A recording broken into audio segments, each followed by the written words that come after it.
I want to start with a question many of us carry without realizing. Why do we so often confuse control with care? To explore this, I want to bring a moment from a Malayalam movie, Echo. The protagonist says something deeply unsettling. Sometimes protection and restriction look the same. In the film, there's a husband who keeps trained ferocious dogs and implies to his wife that I am doing this for you. I am doing this so that no one can hurt you when I'm not home. And in that moment, it sounds like love. It sounds very responsible. It sounds very protective. And she feels very valued. She feels chosen. But then the meaning shifts. We slowly realize that the dogs are not just guarding the house from intruders, they are actually guarding her. The boundary isn't about safety from the outside world, it's about preventing her from leaving. And the moment she tries to step out on her own terms, the protection snarls at her. That's when the line lands with full weight, because what looked like care was actually confinement. This scene is such a precise metaphor for coercive control. What makes it frightening is that it does not begin with cruelty. It begins with concern, with fear, with I'm only doing this because I love you. And that is exactly why it is so difficult to recognize when we are inside it. Now it's easy to say, but that's the movie, so let's bring it closer to everyday life. Very often these dynamics begin in childhood. Many parents, most well-intentioned ones, are deeply afraid of the world. Fair enough. And without realizing it, they hand over that fear to their children. Think about the parent who tracks their teenager's phone at all times. When asked, they say, I love you, my child. I need to know that you're safe. From the parent's perspective, it feels protective. From the child's nervous system, it feels like restriction. It teaches the child that safety comes from surveillance rather than self-trust. If the child tries to turn off the tracker, the parent panics. They guilt trip or emotions escalate. The child learns that autonomy costs connection, so they comply. Exploration stops, conversation stops, not because the world suddenly starts feeling safe for the child, but because staying managed feels easier than dealing with the emotional fallout with the person who loved the parent. This is where fawning begins, or people pleasing. We stop choosing and we start adjusting. We see the same pattern in adult relationships. A question I hear often is, my partner is just being protective. How do I know if it's unhealthy? Here's a distinction that helps. Healthy care expands our capacity. Restrictive care shrinks it.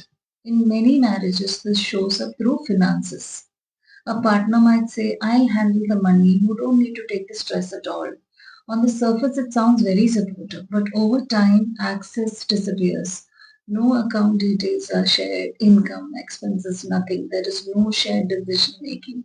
And years later, when the person wants to study, travel, or leave, they realize that the care was silently has created dependence. Social control can look just as subtle. He might say, I don't like your friends. They don't respect you the way I do.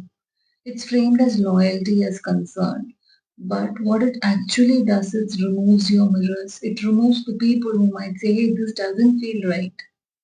Isolation strengthens the ownership. And this isn't limited to families or romantic relationships alone. Even friendships can carry the same pattern.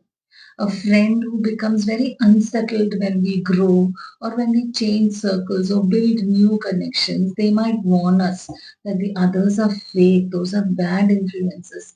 It sounds very protective, but often it's fear. A fear of losing relevance, a fear of losing closeness and control. Healthy friendships allows expansion. Restrictive friendships treats expansion as a threat.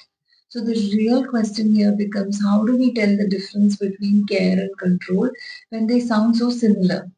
This is where we are introducing the acronym GATE, G-A-T-E, and it's a way to check what kind of gate are we living behind. The G, gauge the body. Before analyzing words or intentions, notice your physical response. Restrictive care often creates tightness in the chest or a vigilance or a sense of being watched or managed. It feels heavy. Healthy care allows us breathing space, choice, and a felt sense of permission, and we can breathe easily. Your body often knows whether it's being protected or if it's being contained or restricted or caged. A. Assert small needs. This is about testing the gate. You don't need a dramatic confrontation. Try something really small. Example, I'll handle this bill myself. I'll go on my own today, or I need some time to think about this. If their response is panic and guilt or withdrawal or punishment, that's control. If the response is steadiness, support, or respect, that's care. Healthy care does not collapse when autonomy appears. T. Tether to community. Control survives on isolation. Care does not fear outside connections. Notice whether our relationship with friends, with mentors, with therapists or family is supported or if it's subtly undermined. Even one tether outside the relationship can restore perspective and choice. E is exit the fawn response or the pleasing response. Many people survive restrictive care by becoming agreeable, by becoming compliant and erasing oneself. This is not a flaw, but it's an adaptation. But safety that depends on pleasing is not safety, it's captivity. Healthy care allows disagreement, it allows disappointment, it allows you to exist without constantly self-editing and second-guessing yourself. So coming back to echo the line, sometimes protection and restriction look the same, stays with us because it names something many people are afraid. They're afraid to voice and they don't have the words to articulate, but they can feel it. Protection does not need fear to function. Care does not require confinement. Love does not rely on open ownership. One allows movement, the other guards the gate. And before we end, here's a quick way to remember a recap. G-A-T-E, G, guards the body. Your nervous system notices control before your mind does. A, assert small needs.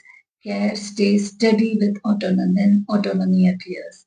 T, tether to community. Isolation fuels control. Connection restores clarity. E, exit the fawn response. Safety that requires self-erasure is not safety. If protection ever feels like a locked gate instead of an open door, it's worth paying attention to.